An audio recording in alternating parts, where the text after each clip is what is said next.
Renuka ಸ್ವಾಮಿಯನ್ನ kidnap ಮಾಡುತ್ತೆ gang ಎಲ್ಲಾ plan ಅಂತ ನಡೆಯುತ್ತೆ. ಶೆಡ್ಡಿ ಕರ್ಕೊಂಡು ಬರುತ್ತೆ. ಶೆಡ್ಡಿ ಕರ್ಕೊಂಡು ಬಂದ ನಂತರ ಆಗಿದ್ದಿದೆಯಲ್ಲ ಅದು ನಿಜಕ್ಕೂ ಘೋರ ಪೈಶಾಚಿಕ ಕೃತ್ಯ. ಇಲ್ಲಿ ನಟ ದರ್ಶನ್ನೇ ವಿಲನ್ ಇಡೀ ಪ್ರಕರಣದಲ್ಲಿ ಅನ್ನುವುದಕ್ಕೆ ಸಾಕ್ಷಿ ಸಿಗೋದು ಆರೋಪಿಗಳ ಹೇಳಿಕೆಯಲ್ಲಿ.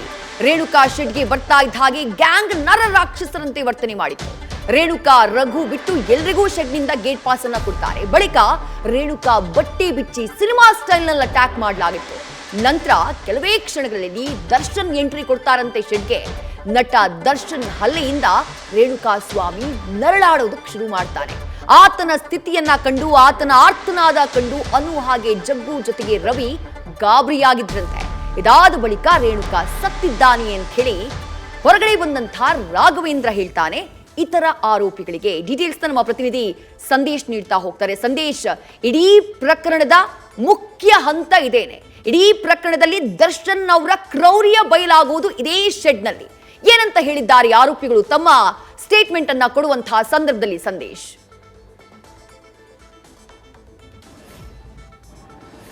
ವಿದ್ಯಾಶ್ರೀ, ಪಟ್ಟಣಗೆರೆ ಶೆಡ್ಗೆ ಯಾವಾಗ ನೈಸ್ ರೋಡ್ ಮುಖಾಂತರವಾಗಿ ಆರೋಪಿಗಳು ತೆರಳ್ತಾರೋ, ಅಂದರೆ ಚಿತ್ರದುರ್ಗದಿಂದ ಕಿಡ್ನಾಪ್ ಮಾಡಿ ಕರೆದುಕೊಂಡು ಹೋಗಿದಂಥ ಆರೋಪಿಗಳು ತಲುಪಿದಾಗ ಅಲ್ಲಿ ಮೊದಲಿಗೆ ಕಾರ್ನಿಂದ ಇಳಿಯೋದು ರೇಣುಕಾ ಸ್ವಾಮಿ ಹಾಗೆ ರಾಘವೇಂದ್ರ.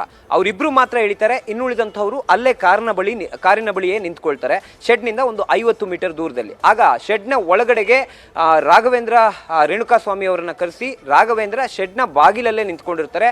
20 ನಿಮಿಷದ ನಂತರ ದರ್ಶನ್ ಹಾಗೆ ಪವಿತ್ರ ಗೌಡ ಇಬ್ರು ಕೂಡ ಆ ಶೆಡ್ನ ಬಳಿ ಬರ್ತಾರೆ. ಶೆಡ್ನಿಂದ ಒಳಗೆ ಹೋಗ್ತಾರೆ. ಒಳಗೋದ ನಂತರ ಆರೋಪಿಗಳ ಹೇಳಿಕೆಯನ್ನ ನಿಜಕ್ಕೂ ಕೂಡ ನಾವು ಕೇಳಿಸ್ಕೊಳ್ತಾ ಹೋದ್ರೆ ಆರೋಪಿಗಳು ಸ್ಟೇಟ್ಮೆಂಟ್ ಅನ್ನ ಕೊಡ್ತಾ ಹೋಗ್ತಾರೆ. ಹೋದ 5 ನಿಮಿಷಕ್ಕೆ ಆತನ ಒಂದು ಕೂಗಾಟ, ಚೀರಾಟ, ಕಂಪ್ಲೀಟ್ ಆಗಿ ರೇಣುಕಾ ಸ್ವಾಮಿ ಅರ್ಚಾಡ್ತಿರೋದು ಎಲ್ಲವೂ ಕೂಡ ನಮ್ಮ ಕಿವಿಗೆ ಕೇಳಿಸ್ತಾ ಇರುತ್ತೆ. ಆ ಸಂದರ್ಭದಲ್ಲಿ ಹಲ್ಲೆ ಮಾಡ್ತಾ ಇದ್ದಾರೆ, ಹೊಡಿತಾ ಇದ್ದಾರೆ ಅಂತ ಅಂದ್ಕೊಂಡಿದ್ವಿ. ಅದಾದ ನಂತರ ದರ್ಶನ್ ಅವರ ವಾಯ್ಸ್ ಕೂಡ ಕೇಳಿಸುತ್ತೆ. ಅವನ ಶರ್ಟ್ ಅನ್ನ ಬಿಚ್ಚಿ ಅಂತ ಹೇಳ್ತಾರೆ. ಜೊತೆಗೆ ಕಂಪ್ಲೀಟ್ ಆತನನ್ನ ಶರ್ಟ್ ಅನ್ನ ಬಿಚ್ಚಿ ಮನಸ್ಸೋ ಇಚ್ಛೆ ಹಲ್ಲೆಯನ್ನ ಮಾಡೋದಕ್ಕೆ ಶುರು ಮಾಡ್ತಾರೆ.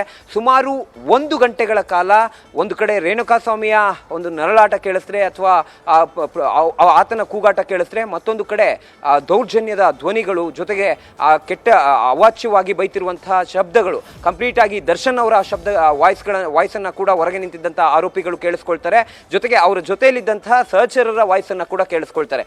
ಅಲ್ಲಿ ಕಂಪ್ಲೀಟ್ ಆಗಿ ಹಲ್ಲೆ ಮಾಡಿದ ಬಳಿಕ 1-1.5 ಗಂಟೆಯ ನಂತರ ಕಂಪ್ಲೀಟ್ ಸೈಲೆನ್ಸ್ ಆಗುತ್ತೆ. ಅಂದರೆ ಯಾರು ಕೂಡ ಮಾತನಾಡೋದಿಲ್ಲ. ಒಂದು ಕಡೆ ಒಳಗಿದ್ದಂಥವ್ರು ಏನಾಯ್ತು ನೋಡಿ ಅನ್ನೋ ಮಾತುಗಳು ಮಾತ್ರ ಕೇಳ್ತಿರುತ್ತೆ.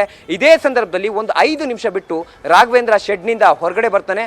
ಓಡೋಡಿ ಬಂದು ಆರೋಪಿಗಳ ಹತ್ರ, ಅಂದರೆ ಹೊರಗೆ ನಿಂತಿದ್ದಂಥ ಅನು, ಜಗ್ಗ ಮತ್ತು ರಾಜು, ರವಿ, ಈ ಆರೋಪಿಗಳೇನಿದ್ದಾರೆ ಇವರ ಬಳಿ ಬಂದು ಹೇಳ್ತಾನೆ, ರೇಣುಕಾ ಸ್ವಾಮಿ ಅವರನ್ನ ಹತ್ಯೆ ಮಾಡಲಾಗಿದೆ, ಒಳಗಡೆ ಹೊಡೆದಾಕ್ಬಿಟ್ರು, ಕೊಲೆ ಮಾಡಿಬಿಟ್ರು ಅನ್ನೋ ಮಾತನ್ನ ಇವ್ರ ಬಳಿ ಹೇಳ್ತಾರೆ. ಆಗ ಹೊರಗಿದ್ದಂಥ ಆರೋಪಿಗಳು ನಿಜಕ್ಕೂ ಕೂಡ ಗಾಬರಿಗೊಳಗಾಗ್ತಾರೆ. ಏನು ಹೇಳ್ತಾ ಇದೆಯಾ, ಯಾಕೆ ಈ ರೀತಿ ಆಯಿತು ಅನ್ನೋ ಒಂದು ಪ್ರಶ್ನೆಯನ್ನು ಕೂಡ ಮಾಡ್ತಾರೆ.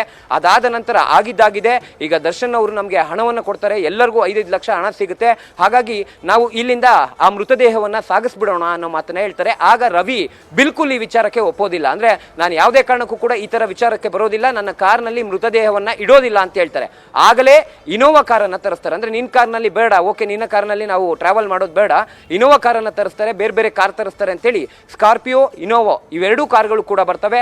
ಆಗ ಮೃತದೇಹವನ್ನ ಶೆಡ್ಗೆ ಶಿಫ್ಟ್ ಮಾಡ್ತಾರೆ. ಅಂದರೆ ಇಲ್ಲಿ ಪ್ರಮುಖವಾಗಿರುವಂಥದ್ದು ಮೃತದೇಹವನ್ನ ಕಾರಿಗೆ ಶಿಫ್ಟ್ ಮಾಡೋವರೆಗೂ ಕೂಡ ಶೆಡ್ನ ಒಳಗಡೆ ದರ್ಶನ್ ಅವರು ಇದ್ರು ಅನ್ನೋ ಮಾಹಿತಿಯನ್ನ ಆರೋಪಿಗಳು ಕೊಟ್ಟಿದ್ದಾರೆ.